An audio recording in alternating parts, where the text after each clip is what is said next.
Hello, and thank you for joining Torah Thoughts. The purpose of this group is to provide an online forum to discuss your own thoughts and insights without having to be an expert. In my experience, Facebook and social media is filled with animosity and hate. The Democrats against the Republicans, the right against the left, religious against secular, insults, cursing. I think if aliens came down to this planet and started monitoring our social media to decide whether or not our planet is worth visiting, they would decide that our planet is a war zone and just move on. But I was taught that everything in the world can be used for good or for bad. It just depends on the user. So why not Facebook? Why not use this amazing technology to spread some good? Now, just to make it clear, I'm no expert in Torah, far from it. But that's the point. Moshe Rabbeinu taught us, Torah lo b'shamayim hi. The Torah is not in the heavens. And what he means by that is that it's not unattainable. You know, if you want to practice law, you got to become a lawyer. You want to practice medicine, you got to be a doctor. If you want to practice Torah, you don't have to be an expert or a Torah scholar. The Torah is for all of us, on all levels. And the Torah contains all knowledge in the universe. That's amazing. For a document that contains all knowledge in the universe, you got to admit it's kind of small. It's just 5 books. That's because every phrase, in fact, every word can teach us so many different things in so many different angles, so many different ways. For example, a Torah scholar can read a verse and extrapolate from it something truly profound, while a child can read the same verse and learn something equally meaningful, but on his own level. And so can each of us. And we can learn from each other by exchanging ideas, by asking questions, by challenging each other. So I encourage all of you, post your thoughts, any thoughts, as long as it's legitimately based on Torah. Doesn't matter whether I or anybody else agrees with it. I'm a Zionist. You want to post something that's anti-Zionist? That's fine, as long as you base it on Torah and make your argument respectfully. You want to post something that's right-wing or left-wing, pro-Trump, anti-Trump, doesn't matter, whatever it is. As long as it's legitimately based on Torah, and you do it respectfully. You oppose something that somebody else posted? Great. Argue about it, passionately, but respectfully. A machloket l'shem shamayim, a dispute where both sides are motivated by a desire to serve heaven, that's a beautiful thing. Just be civilized and respectful. So let's begin with our Dvar Torah. Since this is the very first post in this forum, in this group, I thought it would be appropriate that it should be based on the very first verse in the Torah. Bereishit bara Elokim et hashamayim ve'et haaretz. In the beginning, God created the heavens and the earth. Now, Rashi, if you're unfamiliar, Rashi is a commentator on the Torah, arguably the most renowned commentator. He lived in France about 1,000 years ago, and he posted explanations about the Torah before there was an internet. Rashi wrote all kinds of explanations about the Torah, about the Talmud, and you'll find Rashi's comments in almost every printed Hebrew version of the Torah. Now, in his very first comment, Rashi posted about the Torah, he says as follows: the Torah is primarily the law by which the nation of Israel is supposed to live. This is what governs how Israel is supposed to function. It's many other things, but that's its primary function. The word Torah, in fact, in Hebrew means law. Now, the Torah is broken up into 5 volumes, 5 books, right? The 5 books of Moses, right? There's Bereishit, Genesis, Shemot, Exodus, Vayikra, which is Leviticus, Bamidbar, Numbers, and Devarim, Deuteronomy. Now, when we read the Torah, we'll find that the very first law, the first commandment that God gives to the nation of Israel, that first appears in Exodus chapter 12, verse 2. This month shall be for you the first month. It's basically a commandment that the month of Nisan is the first month in our calendar. That appears 1/4 of the way into the second book of the 5 books, which means it's about 1/4 of the way into the Torah itself. So Rashi asks the following question: why didn't the Torah open up with this particular commandment? Why start with the story of creation, which is nice and important and valuable, of course, but why start the Torah from the beginning creation and wait all the way till you're 1/4 of the way through the Torah to get to the very first commandment? Now, the nature of the question itself, that's a topic of the discussion for itself. In fact, feel free to start a conversation about it.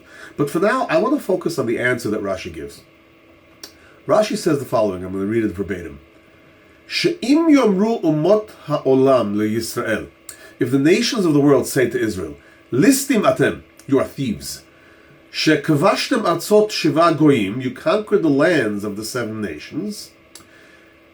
So meaning if the nations are going to gather, the nations will one day unite and claim that we stole Israel from the predecessors, from the people who were there before us. And what's going to happen when they say that? Hem omrim, Israel will answer, Kol haaretz shel HaKadosh Baruch Hu hi. The whole earth belongs to God. Hu bra'ah unatna la'asher yashar be'enav. He created it and gave it to whom he deemed appropriate. Birtzono natna lahem, ubirtzono natala lahem unatna lanu. When he willed it, he gave it to them. And when he willed it, he took it from them and gave it to us. So that's the answer that Rashi gives. Now, first of all, I want to contemplate for a moment the fact that Rashi lived 1,000 years ago, when there was no Israel. The Romans had destroyed Israel roughly almost 1,000 years before Rashi's time. And we didn't come back and exiled us from Israel. And we didn't come back and successfully reclaim it until 1948. So whom was Rashi talking about? What Israel was Rashi referring to? Rashi was pretty much smack in the middle of between when the Jews got exiled and when the Jews came back.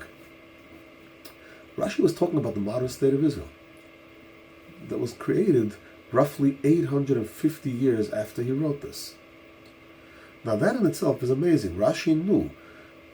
Yes, the Romans thought they wiped us out, they wiped us off of our land, and the rest of the world thought that was for good, we'd never come back. But Rashi knew there's going to be a day when we come back.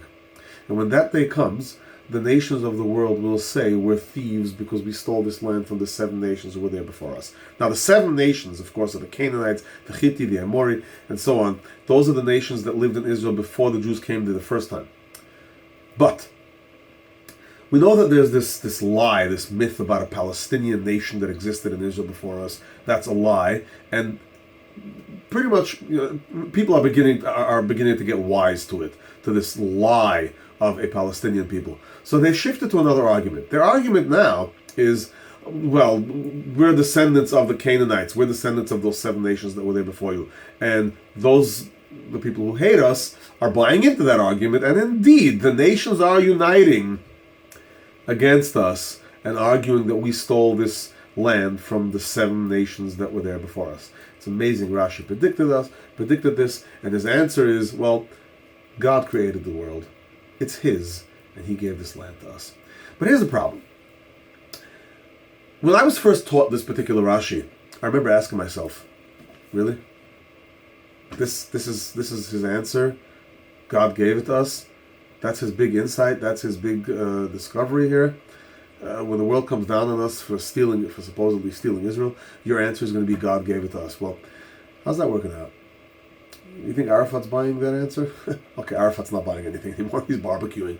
But I mean, you think our enemies are buying into that answer? Do you think that primarily it's the leftists who scream we stole the land from Palestinians, the Canaanites, whoever it is? You think they believe in a God argument?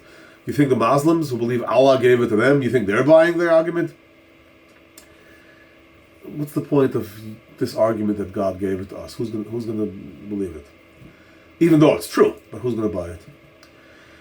And then the answer dawned upon me, at least the answer that makes sense to me. It dawned upon me in 2 parts.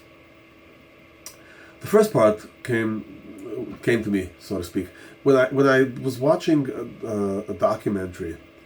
It was a short while ago. I was watching a documentary about an Israeli. Well, in the documentary there was an Israeli who was arguing with an Arab woman about Jerusalem. And she said it belongs to the Arabs, naturally, because Muhammad parked his donkey there when he went to meet Allah or some whatever.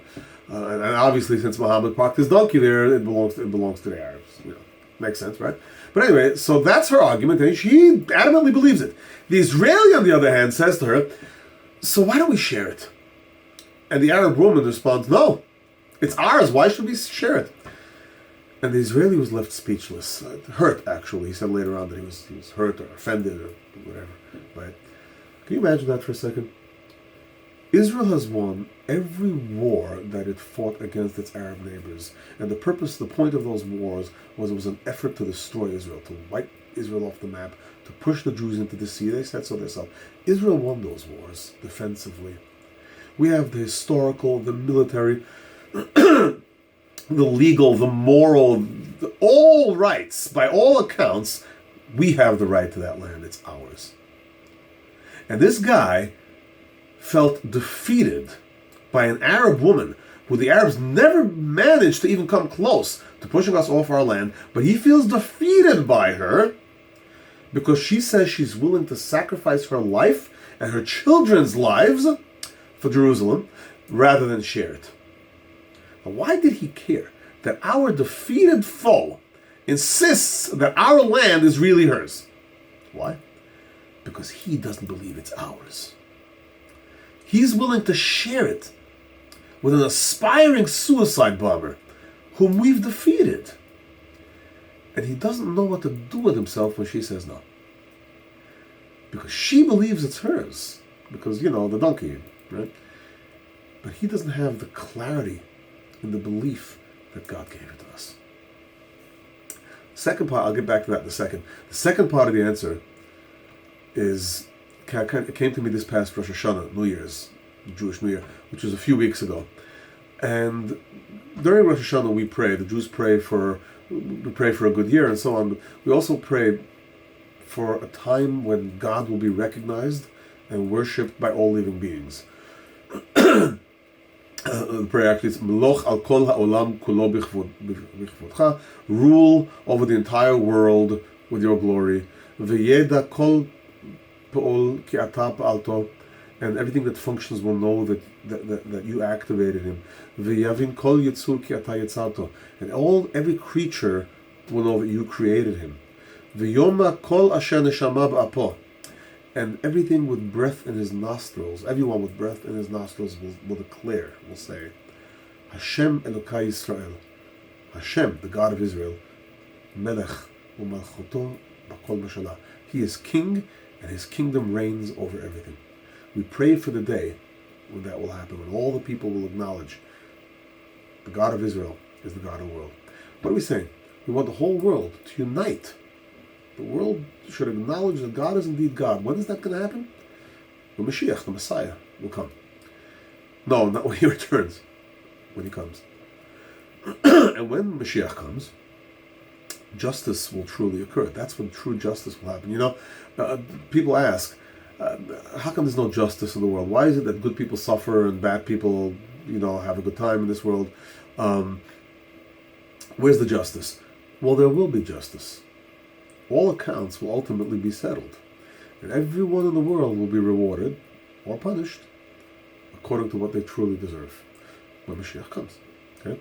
Now, there's a song. I don't know, you may have heard of it. It's the lyrics in it, I'm not sure what the title of the song is, but the lyrics go something along the lines of, I was country when country wasn't cool. And of course, what does it mean? It means that the world is full of bandwagon jumpers. Most people will follow, or many people at least, will follow a trend when it's popular. But the moment the going gets tough, they jump ship. That's the way of the world. And then when things get better, they jump back onto the bandwagon. Oh, yeah, I supported that all along. Well, what do you think? And the same thing with Israel. When Israel appears to be losing, everyone, they hate Israel. When Israel appears to be winning, right after the 6-Day War, nobody screamed against Israel with human rights violations or anything. Israel was popular. That's just the way it works. When you're succeeding, everyone is on your side. When you're failing, everyone hates you. What do you think is going to happen when it's finally revealed who had it right? When everyone realizes, maybe we should have been a bit nicer to God's chosen nation. Yes, I said God's chosen nation, no apologies. This is based on Torah. Israel is suddenly going to have a lot of friends when this happens. But God can't be fooled. All right.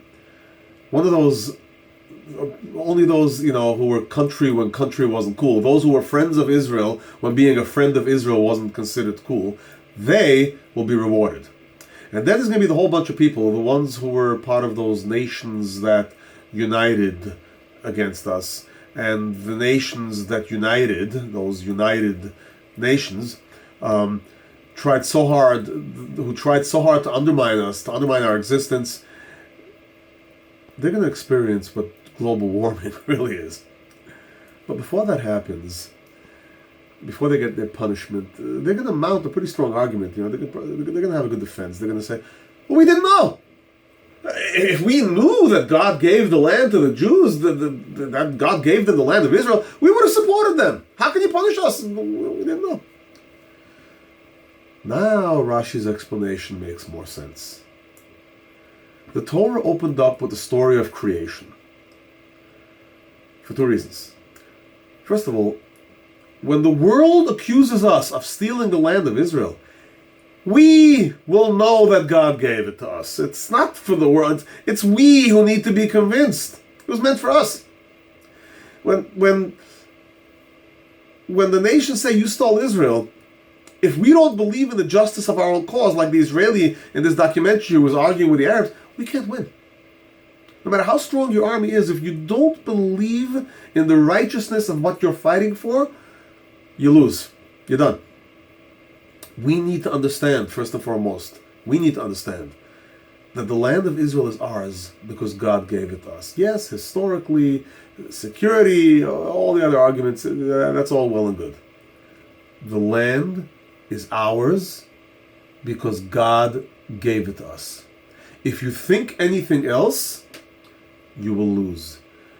And that's the first message in Rashi's answer to why the Torah opens up with, in the beginning, God created the heavens and the earth.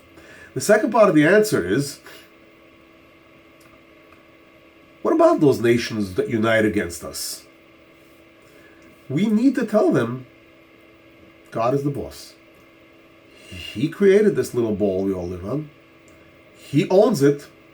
He dictates what happens in this world. He decides what part of this world belongs to whom. And he decided to give us this land that he promised to our ancestors. We have to say that when we're accused of stealing the land. And if they don't believe us, fine. But they'll have no excuse when the time comes to settle accounts. Please comment below, post your own thoughts, and don't forget to invite your friends to join this group. Thank you. Shabbat Shalom.